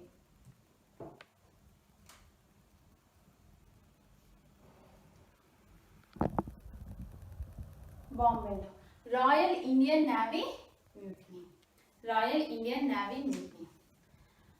సో అక్కడ వాళ్ళు ఎందుకు ఇక్కడ వర్క్ చేసే వాళ్ళు సెయిలర్స్. సో వాళ్ళు ఎందుకు ఫైట్ చేశారంటే, బ్రిటిషర్స్ ఇచ్చే రేటింగ్స్కి అగైనిస్ట్గా వీళ్ళు ఫైట్ చేశారు. రేటింగ్స్ అంటే డిజిగ్నేషన్స్. సో వాళ్ళు ఇచ్చేటువంటి రేటింగ్స్ అగైనిస్ట్గా వీళ్ళు ఫైట్ చేశారు రాయల్ ఇండియన్ నేవీ వాళ్ళు. సో వాళ్ళు ఏంటి అంటే, బ్రిటిషర్స్ వీళ్ళని తక్కువగా చూడడం, హయ్యర్ ఆఫీషియల్ లెవెల్లో ఉన్నటువంటి పదవులు ఏవి కూడా వీళ్ళకి ఇవ్వకపోవడము, అందులో వీళ్ళకి కరెక్ట్ ఫెసిలిటీస్ వీళ్ళకి కల్పించకపోవడము, అండ్ రేషియల్ డిస్క్రిమినేషన్ చూపించడము, ఫుడ్ ఫెసిలిటీస్ అస్సలు సరిగ్గా క్వాలిటీ ఫుడ్ను వాళ్ళకి ఇవ్వకపోవడము, శానిటేషన్ ఫెసిలిటీస్ వాళ్ళకి ఇవ్వకపోవడము. సో ఇట్లా మొత్తం కూడా రేషియల్ డిస్క్రిమినేషన్ అనేది వాళ్ళు చూపించడం జరిగింది. సో ఫుడ్ అవైలబిలిటీ కూడా వాళ్ళకి మంచి ఫుడ్ని ఇవ్వకపోవడం కూడా దీనికి reason. So royal Indian navy వాళ్ళు ఈ మ్యూటినీ అనేది స్టార్ట్ చేశారు. ఎప్పుడు అంటే బాంబేలోని రాయల్ ఇండియన్ నేవీ వాళ్ళు వాళ్ళకి ఇచ్చే బ్రిటిషర్స్ ఇచ్చే రేటింగ్స్కి అగైన్స్ట్గా వీళ్ళు ఫైట్ చేశారు. సో ఫిబ్రవరి 18th 1946న వీళ్ళు ఫైట్ చేయడం స్టార్ట్ చేశారు. తిరుగుబాటు అనేది స్టార్ట్ చేశారు ఫిబ్రవరి 18th 1946న. సో ఫిబ్రవరి 19th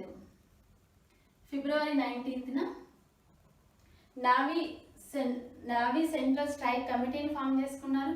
దీనికి ప్రెసిడెంట్గా ఎంఎస్ ఖాన్ ఉన్నాడు. సో మదన్ సింగ్ దీనికి వైస్ ప్రెసిడెంట్గా ఉన్నారు. సో వీళ్ళు ఎవరిని ఇన్స్పైర్ అయ్యారు, ఈ రింగ్ మ్యూటినీ వాళ్ళు, ఈ నావీ వాళ్ళు ఎవరిని ఇన్స్పైర్ అయ్యి ఈ మ్యూటినీని స్టార్ట్ చేశారు అంటే INA, Indian national army. So ఈ ఐఎన్ఏని ఇన్స్పైర్ అయ్యే వీళ్ళు ఈ మ్యూటినీని స్టార్ట్ చేశారు. సో వీళ్ళు సుభాష్ చంద్రబోస్ ఫోటోని పట్టుకొని వీళ్ళు ప్రొటెస్ట్ చేయడం స్టార్ట్ చేశారు. రోడ్ల మీదకి వచ్చి వీళ్ళు ప్రొటెస్ట్ చేశారు. ఇండియన్ ఆర్మీ ఫోర్స్ కూడా వీళ్ళకి సపోర్ట్ చేసింది.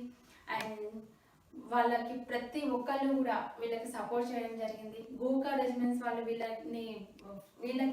వీళ్ళని కాల్చమని చెప్పి బ్రిటిషర్స్ అంటే గోకా రెజిమెంట్ మేము కాల్చము అని చెప్పేసి వాళ్ళని నిరాకరించడం జరిగింది, వాళ్ళని కాల్చడం అనేది.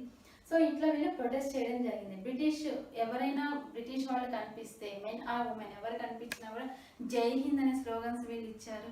సో ఇది చాలా చోట్లకి స్ప్రెడ్ అయింది, మద్రాస్, కలకత్తా, విశాఖపట్నం. సో ప్రతి చోట్ల కూడా ఈ రింగ్ మ్యూటినీ అనే వీళ్ళని ఇన్స్పైర్ చేసుకొని ఈ మ్యూటినీ స్ప్రెడ్ అయింది చాలా చోట్లకి. సో బ్లూచర్ ఐలాండ్ కూడా వీళ్ళ స్వాధీనంలోకి తెచ్చుకున్నారు. సో ఇది వీళ్ళు చాలా ఫైట్ చేయడం, అందరూ వీళ్ళకి సపోర్ట్ చేయడం అనేది స్టార్ట్ అయింది. కానీ వల్లభాయ్ పటేల్ మధ్యవర్తిత్వంతో ఈ రింగ్ మ్యూటినీ అనేది ఆగిపోయింది. వల్లభాయ్ పటేల్ మధ్యవర్తిత్వంతో ఈ రింగ్ మ్యూటినీ ఆగిపోయింది. వీళ్ళని అరెస్ట్ చేశారు. సో ఎప్పుడు స్టార్ట్ అయింది ఈ ring mutiny? Royal Indian navy mutiny అంటే ఫిబ్రవరి 18న స్టార్ట్ అయింది. ఫిబ్రవరి 18న స్టార్ట్ అయింది. కమిటీగా ఫామ్ అయింది February 19th. MS Khan president and Madan Singh vice ప్రెసిడెంట్గా ఉన్నారు. So 1946 cabinet mission. 1946 cabinet machine.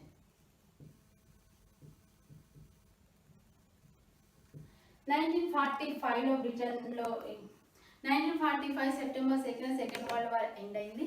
So తర్వాత 1945లో బ్రిటన్లో ఎలక్షన్స్ జరిగినాయి. అక్కడ అప్పుడు ఎవరు వచ్చారు అంటే లేబర్ పార్టీ పవర్లోకి వచ్చింది.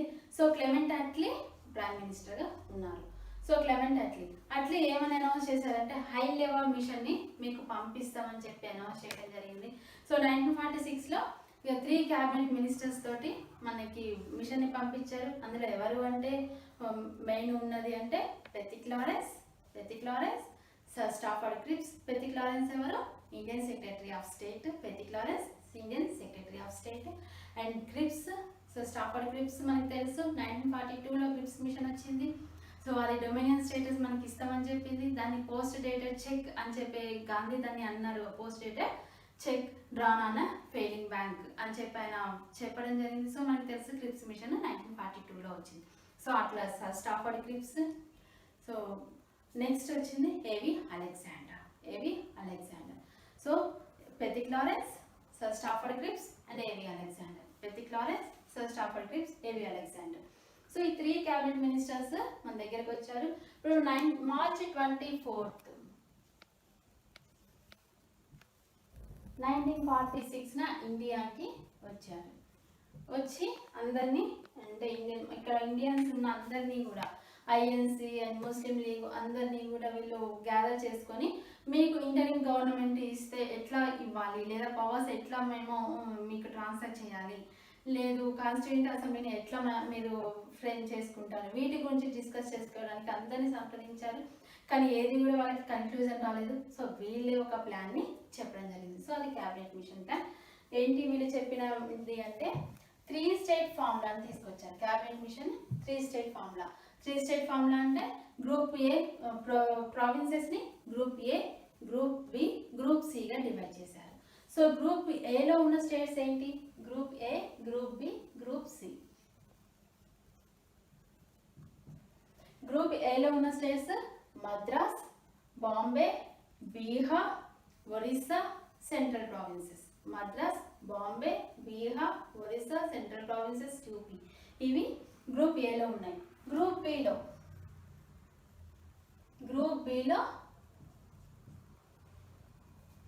గ్రూప్ బి అండ్ సి చూద్దాం. సో గ్రూప్ ఏలో మద్రాస్, బాంబే, బీహార్ అని చెప్పుకున్నాం. సో గ్రూప్ బిసి, గ్రూప్ బిలో ఏమున్నాయంటే Sindhu, Punjab, north west frontier provinces and Baluchistan. And group సిలో Bengal and Assam. So group A, B, సిగా డివైడ్ చేశారని చెప్పుకున్నాం. So group A Madras, Bombay, Bihar, Orissa, central provinces and UP. And group B Sindhu, Punjab, north west frontier provinces and Baluchistan. And group C Bengal, Assam. So group B C మనకు అర్థమవుతుంది. Group బీసీలో కంప్లీట్గా ముస్లిం majority ఉన్న వాళ్ళు ఉన్నారు, ముస్లిం మెజారిటీ ఉన్న ప్లేసెస్. గ్రూప్ ఏలో హిందూ మెజారిటీ వాళ్ళు పీపుల్ ఉన్నటువంటి స్టేట్స్ అవి. సో ఇవి group B and C Muslim majority ఉన్నవి ఇవి. సో ఇట్లా డివైడ్ చేస్తాం. అయితే కామన్గా డిఫెన్స్ ఉంటుంది. వీటికి కామన్ సెంటర్ ఏముంటాయంటే డిఫెన్స్ ఉంటుంది అండ్ కమ్యూనికేషన్స్ ఉంటాయి, నెక్స్ట్ ఫారిన్ ట్రేడ్ ఉంటుంది, కరెన్సీ ఉంటుంది. సో ఇవి కామన్ సెంటర్ ఉంటాయి అని చెప్పి వీళ్ళు చెప్పారు. సో రిమైనింగ్ అంతా కూడా ప్రావిన్సెస్ వాళ్ళు ఇష్టం వచ్చినట్లు చేసుకోవచ్చు. సో వీటి మీద మాత్రం కామన్ సెంటర్గా జాయింట్గా ఉండేటువంటివి ఇవి అని చెప్పి చెప్పారు క్యాబినెట్ మిషన్. ఇంకా వాళ్ళు చెప్పింది ఏంటంటే కాన్స్టిట్యూయెంట్ అసెంబ్లీని ఏర్పాటు చేసుకునేటప్పుడు, అది కాన్స్టిట్యూయెంట్ అసెంబ్లీని ఎలక్ట్ చేసుకునే మెంబర్స్ని ఎలక్ట్ చేసుకునేటప్పుడు పాపులేషన్ ప్రకారం ఎలక్ట్ చేసుకోవాల్సి ఉంటుంది, పాపులేషన్ ప్రకారం ఎలక్ట్ చేసుకోవాల్సి ఉంటుంది. సో అట్లా వాళ్ళు చెప్పిన దాని ప్రకారం మనం 292 ఇండియన్ స్టేట్స్ కాన్స్టిట్యూయెంట్ అసెంబ్లీని మనము ఫ్రేమ్ చేసుకునేటప్పుడు, ఆ మెంబర్స్ని ఎలక్ట్ చేసుకునేటప్పుడు పాపులేషన్ ప్రకారం ఎలక్ట్ చేయాలి. అంటే 292 బ్రిటిష్ ఇండియా నుంచి మెంబర్స్ ఎలక్ట్ అవుతారు అండ్ 93 ప్రిన్స్లీ స్టేట్స్ నుంచి ఎలక్ట్ అవుతారు. 292 బ్రిటిష్ ఇండియా నుంచి, 93 ప్రిన్స్లీ స్టేట్స్ నుంచి.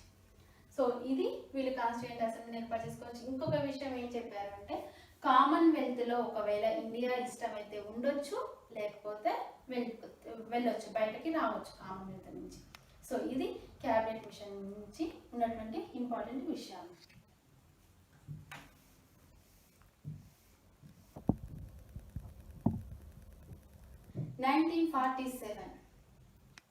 లాస్ట్ 1947 ఇండిపెండెంట్ ఇండియా యాక్ట్, భారత స్వాతంత్ర భారత ప్రభుత్వ చట్టము, ఇండిపెండెంట్ ఇండియా యాక్ట్.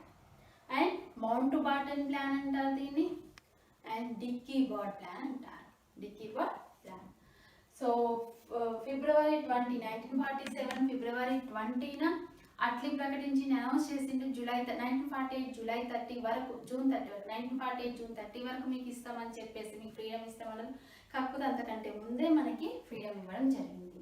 ఫిబ్రవరి 20న క్లెమెంట్ అట్లీ అనౌన్స్ చేయడం జరిగింది. సో 1947లో Mountbatten plan and Dickie Bird plan అంటారు దీన్ని. సో ఫస్ట్ ఏమన్నారు ఆయన మౌంట్ బాటన్ అంటే ప్రావిన్సెస్ మీకు ఇష్టం వచ్చినట్లు మీరు ఉండొచ్చు, అంటే ఎవరి ఇష్టం వచ్చినట్లు వాళ్ళు ఇండిపెండెంట్గా ఉండొచ్చు. కానీ అట్లా అంటే జవహర్లాల్ నెహ్రూకి నచ్చలేదు. అంటే మద్రాసు స్పెషల్గా ఉండాలనుకుంటుంది, సెంట్రల్ యూపీ స్పెషల్గా ఉండాలి అని అనుకుంటుంది. సో ప్రతి ప్రావిన్స్ కూడా స్పెషల్గా ఉండాలనుకుంటుంది. సో ఇది కరెక్ట్ కాదు. ఆల్రెడీ 2 నేషన్స్ ఇండియా పాకిస్తాన్ అంటేనే మాకు నచ్చట్లేదు, మళ్ళీ ఇవన్నీ అంటే అప్పుడు మళ్ళీ June 3, సో అది నచ్చలేదు. సో June 3న మళ్ళీ ఒక ప్లాన్ వేసిండు. సో ఇది June 3 plan, partition plan and Mountbatten plan. So ఇది లాస్ట్ ప్లాన్. సో ఈ టైం ఏం చెప్పిండు అంటే రాడ్ క్లిఫ్ ఇండియా బౌండరీస్ని, ఇంటర్నేషనల్ బౌండరీస్ని చెక్ చేయడానికి, అంటే సర్వే చేసి ఇంటర్నేషనల్ బౌండరీస్ని ఏర్పాటు చేయడానికి రాడ్ క్లిఫ్ని, ఈయన కార్టోగ్రాఫర్. సో ఈ రాడ్ క్లిఫ్ని మేము అపాయింట్ చేస్తున్నాం. సో రాడ్ క్లిఫ్ని ఇంటర్నేషనల్ బౌండరీస్ని సర్వే చేయడానికి అపాయింట్ చేస్తున్నాం. నెక్స్ట్ ఇండియా పాకిస్తాన్ ఆగస్టు 15 వరకు, ఇండియా పాకిస్తాన్ 2 స్టేట్స్ ఉంటాయి. సో ఇందులో ప్రిన్స్లీ స్టేట్స్ ఏమన్నారు అంటే మీరు ఎటు ఇష్టమైతే అటు వెళ్ళొచ్చు, లేదా ఇండిపెండెంట్గానే ఉండొచ్చు అని చెప్పిండు. సో నెక్స్ట్ సింధు, బలూచిస్తాన్ వాటికేమో ప్లెబిసైట్ నిర్వహించి బెంగాల్, పంజాబ్, ఇక్కడేమో ప్లెబిసైట్ నిర్వహించి బెంగాల్, పంజాబ్. సో ఈ బెంగాల్, పంజాబ్లో ప్లెబిసైట్ నిర్వహించి వాళ్ళు ఎటు వెళ్తా అంటే అటు వెళ్ళమని చెప్పి వాళ్ళు ప్లెబిసైట్ నిర్వహించడం జరిగింది.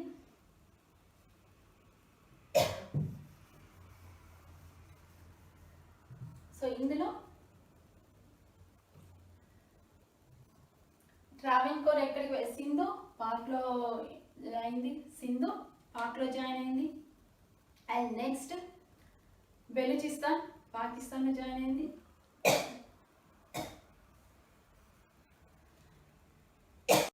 హలో ఫ్రెండ్స్, మనం లాస్ట్ వీడియోలో 1946 క్యాబినెట్ మిషన్ గురించి చెప్పుకున్నాం. సో క్యాబినెట్ మిషన్లో ఇంపార్టెంట్ ఏంటి అంటే గ్రూప్స్, ప్రావిన్సెస్ని 3 గ్రూప్స్గా డివైడ్ చేశారు. Group A, group B and group C. Group బిలో Punjab, Sindhu, north west frontier provinces and Baluchistan. And group సిలో బెంగాల్ అండ్ అస్సాం. అంటే గ్రూప్ బి అండ్ సి ఈ రెండిట్లో కూడా ముస్లిం మెజారిటీ ఉన్న area, and group A Hindu majority ఉన్న area. Group A Madras, Bombay, Bihar, central provinces, UP. So ఇవి group A Hindu provinces, అంటే వీళ్ళు రీజన్ ప్రకారం వాళ్ళు డివైడ్ చేయడం జరిగింది.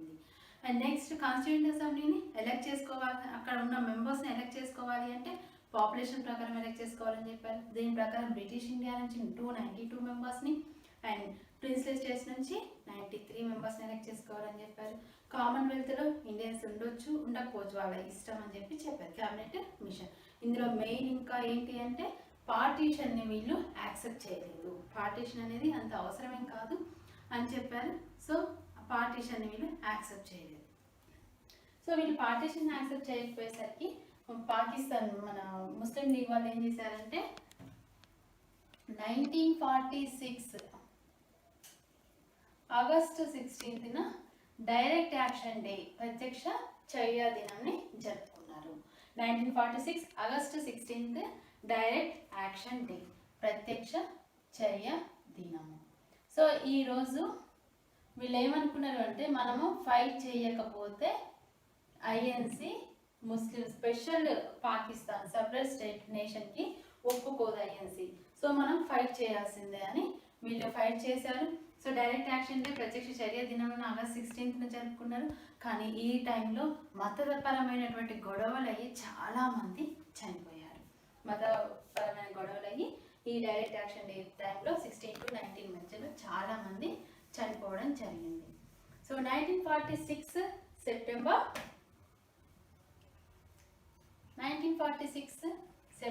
2న ఇంటరిమ్ గవర్నమెంట్ ఫామ్ చేశారు. 1946 సెప్టెంబర్ 2న ఇంటరిమ్ గవర్నమెంట్ ఫామ్ చేశారు. సో ఆ టైంలో viceroy Wavell, vice president of executive council Jawaharlal Nehru, and food and agriculture ఎవరంటే రాజేంద్ర ప్రసాద్, అండ్ డిఫెన్స్ వచ్చేసి Baldev Singh. So home Vallabhbhai Patel, home minister ఎవరు ఉన్నారు వల్లభాయ్ పటేల్. సో ఇట్లా ఇంటరిమ్ గవర్నమెంట్ 1946 సెప్టెంబర్ 2న ఇంటరిమ్ గవర్నమెంట్ని ఫామ్ చేశారు. Vice president of executive council ఎవరు అంటే జవహర్లాల్ నెహ్రూ. సో 1946 డిసెంబర్ 9న కాన్స్టిట్యూయెంట్ అసెంబ్లీకి ఫస్ట్ మీటింగ్ జరిగింది. 1946 డిసెంబర్ 9న కాన్స్టిట్యూయెంట్ అసెంబ్లీకి ఫస్ట్ మీటింగ్ జరిగింది. Doctor Sachchidananda Sinha temporary president, constituent అసెంబ్లీకి టెంపరీ ప్రెసిడెంట్ ఎవరున్నారు అంటే సచ్చిదానంద సిన్హా. సచ్చిదానంద సిన్హా కాన్స్టిట్యూయెంట్ అసెంబ్లీకి టెంపరీ ప్రెసిడెంట్గా ఉన్నారు. సో డిసెంబర్ 11th 1946 డిసెంబర్ 11న పర్మనెంట్ కాన్స్టిట్యూయెంట్ అసెంబ్లీకి పర్మనెంట్ ప్రెసిడెంట్గా డాక్టర్ రాజేంద్ర ప్రసాద్ ఉన్నారు. సో 1946 సెప్టెంబర్ 2న ఇంటరిమ్ గవర్నమెంట్ని ఫామ్ చేశారు. అండ్ 1946 డిసెంబర్ 9న కాన్స్టిట్యూయెంట్ అసెంబ్లీ ఫస్ట్ మీటింగ్ జరిగింది. అప్పుడు ఎవరు అంటే సచ్చిదానంద సిన్హా టెంపరీ ప్రెసిడెంట్గా సచ్చిదానంద సిన్హా ఉన్నారు. 1946 డిసెంబర్ 11న పర్మనెంట్ కాన్స్టిట్యూయెంట్ అసెంబ్లీకి ప్రెసిడెంట్ ఎవరున్నారు అంటే doctor Rajendra Prasad.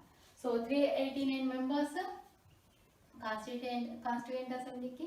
So 292 British India నుంచి ఎలెక్ట్ అయ్యారు. 93 ప్రిన్స్లీ స్టేట్ నుంచి, 4 కమిషనరేట్ నుంచి 4 members. So 1947 independence India act.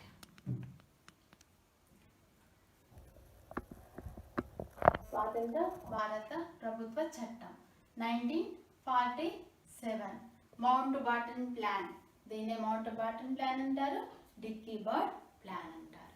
So Clement Atlee ఫిబ్రవరి 20న అనౌన్స్ చేశారు. ఏమని అంటే 1948 జూన్ 30 వరకు మీకు ఫ్రీడమ్ ఇస్తామన్నారు. సో అంతకంటే ముందే ఫ్రీడమ్ ఇవ్వడం జరిగింది. సో ఫస్ట్ మౌంట్ బాటన్ ఏమన్నారు అంటే ప్రావిన్సెస్ వాళ్ళ ఇష్టం వచ్చినట్లు వాళ్ళు ఒకవేళ ఫ్రీగా ఉండాలనుకుంటే వాళ్ళు ఇండివిజువల్గా ఉండొచ్చు అని ఆయన ప్రకటించారు. కానీ జవహర్లాల్ నెహ్రూ ఏమన్నారంటే అన్ని ప్రావిన్సెస్ ఫ్రీగా ఇండిపెండెంట్గా ఉండాలి అని అంటే మద్రాస్ ఉంటుంది అండ్ సెంట్రల్ ప్రావిన్సెస్ ఉంటాయి. సో ఎవరి ఇష్టం వచ్చినట్లు ప్రతి ఒక్కళ్ళు కూడా ఇండిపెండెంట్ ఉండాలనుకుంటారు. ఇప్పటికే ఇండియా పాకిస్తాన్ అయిపోయింది డివైడ్, ఇంకా ఇట్లా అవడం కరెక్ట్ కాదు అని జవహర్లాల్ నెహ్రూ అన్నారు. సో దాంతో ఈయన జూన్ 3న మౌంట్ బాటన్ ఒక ప్లాన్ అనౌన్స్ చేశారు. జూన్ 3. సో జూలై 18న దాని మీద ప్రిన్స్ అసెట్ని వేయడం జరిగింది. రాయల్ అసెట్ని వేశారు, రాయల ముద్ర. సో అక్కడ వేయడం జరిగింది జూలై 18న. సో జూన్ 3 ఆయన ప్రకటించి, అందుకే దీన్ని జూన్ 3 ప్లాన్ అంటారు, పార్టీషన్ ప్లాన్ అంటారు, మౌంట్ బాటన్ ప్లాన్ అంటారు, ఇండియన్ ఇండిపెండెంట్ యాక్ట్. ఈయన ఏం చెప్పారు అంటే ఆగస్టు 15 వరకు ఇండియా పాకిస్తాన్ అనేటువంటి 2 నేషన్స్ అవుతాయి, 2 నేషన్స్గా డివైడ్ అయిపోతాయి India and Pakistan. So international సరిహద్దులు, ఇంటర్నేషనల్ బౌండరీస్ని సర్వే చేయడానికి రాడ్క్లిఫ్ని అపాయింట్ చేస్తున్నాం, ఇంటర్నేషనల్ బౌండరీస్ని చూడడానికి. నెక్స్ట్ ఎవరైనా బెంగాల్ అండ్ పంజాబ్లో ప్లెబిసైట్ నిర్వహిస్తాం, వాళ్ళ ఇష్టం అని చెప్పారు. అండ్ ఇక్కడ సింధు వచ్చేసి మేము పాక్లో జాయిన్ అవుతామని చెప్పింది. అండ్ బలూచిస్తాన్ పాక్లో జాయిన్ అవుతాం అన్నది. ట్రావెన్కోర్ ఇండియాలో జాయిన్ అయ్యారు. జునాగఢ్లో ఏం జరిగిందంటే నవాబు మాత్రం పాకిస్తాన్ వాళ్ళలో చేరాలనుకున్నాడు, నవాబ్ పాకిస్తాన్కి వెళ్ళిపోయాడు, ప్రజలు మాత్రం ఇండియాలో ఉండాలనుకున్నారు. సో జునాగఢ్లో నవాబు పాకిస్తాన్ వెళ్ళిపోయాడు జునాగఢ్, మన ప్రజలు మాత్రం మన దగ్గర ఉన్నారు, ఇండియాలో విలీనమయ్యారు. అండ్ నెక్స్ట్ ఏంటి అంటే హైదరాబాద్ 1948 సెప్టెంబర్ 17న ఆపరేషన్ పోలో ద్వారా మన హైదరాబాద్ ఇండియాలో జాయిన్ అయింది. 1948 September 17th operation polo. And కాశ్మీర్లో రాజా హర్సింగ్ పాక్ ఆక్యుపైడ్ కాశ్మీర్ తప్ప మిగతాది మన ఇండియాలో విలీనం చేయడానికి సంతకం చేశారు. అయితే స్పెషల్ స్టేటస్ ఇస్తామని మనం చెప్పినాం. సో 370 ఆర్టికల్ ప్రకారం కాశ్మీర్కి స్పెషల్ స్టేటస్ ఇవ్వడం జరిగింది. 370 ఆర్టికల్ ప్రకారం కాశ్మీర్కి స్పెషల్ స్టేటస్ ఇచ్చినాం. సో 1961 గోవా, డయ్యూ, డామన్ ఆపరేషన్ విజయ్ ద్వారా ఇండియాలో కలిసిపోయినాయి. ఆపరేషన్ విజయ్. హైదరాబాద్ విలీనమైన operation polo 1948 September 17. So 1961 operation Vijay ద్వారా ఏంటి అంటే గోవా, డయ్యూ, డామన్ ఇండియాలో విలీనమైంది. సో ఆగస్టు 14న పాక్ ఇండిపెండెంట్ డే ఇంకా జరుపుకుంటుంది. సో ఆగస్టు 14న ఇండిపెండెంట్గా ఫామ్ అయింది పాకిస్తాన్. సో అక్కడ ఫస్ట్ గవర్నర్ జనరల్ ఎవరు అంటే మహమ్మద్ అలీ జిన్నా. సో ఇది మన పార్టీషన్ ప్లాన్ 1947 మౌంట్ బాటన్ ప్లాన్ అంట. సో ఇప్పుడు మనం ఇండియన్ నేషనల్ ఆర్మీ గురించి చెప్పుకున్నాం, INA. సో INAలో మెయిన్ రోల్ ఎవరిది అంటే మనకి INA ఇండియన్ నేషనల్ ఆర్మీ అనగానే మనకి సుభాష్ చంద్రబోస్ గుర్తొస్తారు. సో సుభాష్ చంద్రబోస్ ఈయన 1921లో సివిల్ సర్వీస్ ఎగ్జామ్ని క్వాలిఫై అయ్యారు. 4th ర్యాంక్ వచ్చింది ఈయనకి. కానీ 1921 ఈయనకి ఇష్టం లేక మళ్ళీ వెంటనే రిజైన్ చేయడం జరిగింది సుభాష్ చంద్రబోస్. సో ఆయన ఫస్ట్ నుంచి కూడా రాడికల్ మెథడాలజీని కలిగినటువంటి పర్సన్ అండ్ మిలిటరీ నేషనలిజాన్ని ఫాలో అయినటువంటి వ్యక్తి సుభాష్ చంద్రబోస్. సో ఈయన కాంగ్రెస్లో జాయిన్ అయ్యారు. ఇతని పొలిటికల్ గురువు ఎవరంటే చిత్తరంజన్ దాస్. సుభాష్ చంద్రబోస్ పొలిటికల్ గురు చిత్తరంజన్ దాస్. సో ఇతను 1923లో సుభాష్ చంద్రబోస్ 1923లో కలకత్తా మేయర్గా ఎలెక్ట్ అయ్యారు.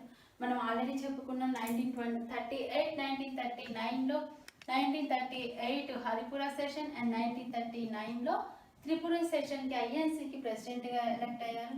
సో తర్వాత గాంధీ ఐడియాలజీ నాన్ వైలెన్స్, మన సుభాష్ చంద్రబోస్ ఐడియాలజీ మిలిటరీ నేషనలిజంని ఫాలో అవ్వడం అండ్ సెకండ్ వరల్డ్ వార్ రావడంతో మనం ఇదే కరెక్ట్ టైం మనం ఇండిపెండెంట్ కోసం ఫైట్ చేయడం. మనం యాక్సిస్ పవర్స్గా ఉండొద్దు, అలైడ్ పవర్స్కి వెళ్ళి ఉండొద్దు, మనం ఎవరికి వెళ్ళి ఉండొద్దు సెకండ్ వరల్డ్ వార్లో. సో మనం ఇండిపెండెంట్గా ఉందాం, మనం ఫైట్ చేద్దాం, అప్పుడు బ్రిటిషర్స్ కంపల్సరీ మనకి ఫ్రీడమ్ ఇస్తారు. సో ఇట్లాంటి ఐడియాలజీ ఉంది. సో దీనికి అంటే మన సుభాష్ చంద్రబోస్కి గాంధీకి ఇద్దరికి ఐడియాలజీలో డిఫరెన్సెస్ వచ్చినాయి. తర్వాత ఈయన కాంగ్రెస్ ప్రెసిడెంట్ పదవికి ఆయన రిజైన్ చేయడం జరిగింది. సో తర్వాత ఇతను 1940లో అంటే ఇతని యాక్టివిటీస్కి బ్రిటిషర్స్కి అగైనిస్ట్గా చేసే యాక్టివిటీస్కి బ్రిటిషర్స్ సుభాష్ చంద్రబోస్ని అరెస్ట్ చేశారు.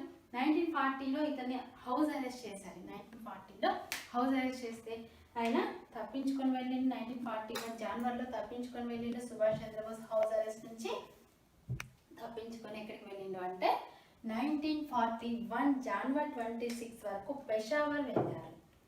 పెషావర్ 1941 జనవరి 26 వరకు అంటే ఆయన జనవరిలో తప్పించుకొని పోయారు మన దగ్గర నుంచి హౌస్ అరెస్ట్ చేసే బ్రిటిషర్స్. జనవరి 26 వరకు ఆయన పెషావర్ వెళ్ళారు. సో ఆయన అక్కడి నుంచి చిన్నగా అంటే ఆ కంట్రీస్ రష్యా వాళ్ళ యొక్క సపోర్ట్ తీసుకొని మన దగ్గరికి వచ్చి బ్రిటిషర్స్కి ఆపోజిట్గా మనం ఫైట్ చేయొచ్చు వాళ్ళ సపోర్ట్ తీసుకొని అన్న ఒపీనియన్ తోటి ఈయన బయలుదేరారు. ఈయన ఎక్కడికి వెళ్ళినా కూడా ఫేక్ నేమ్స్ తోటి వెళ్ళారు, మారు పేరుతోటి వెళ్ళారు సుభాష్ చంద్రబోస్. ఈ పెషావర్ వెళ్ళినప్పుడు ఏ పేరు యూజ్ చేశారు ఫేక్ నేమ్ అంటే జియావుద్దీన్ అనే ఫేక్ నేమ్తో పెషావర్ వెళ్ళారు. అక్కడ ఆయనకి హెల్ప్ చేసిన పర్సన్ భగత్ రామ్.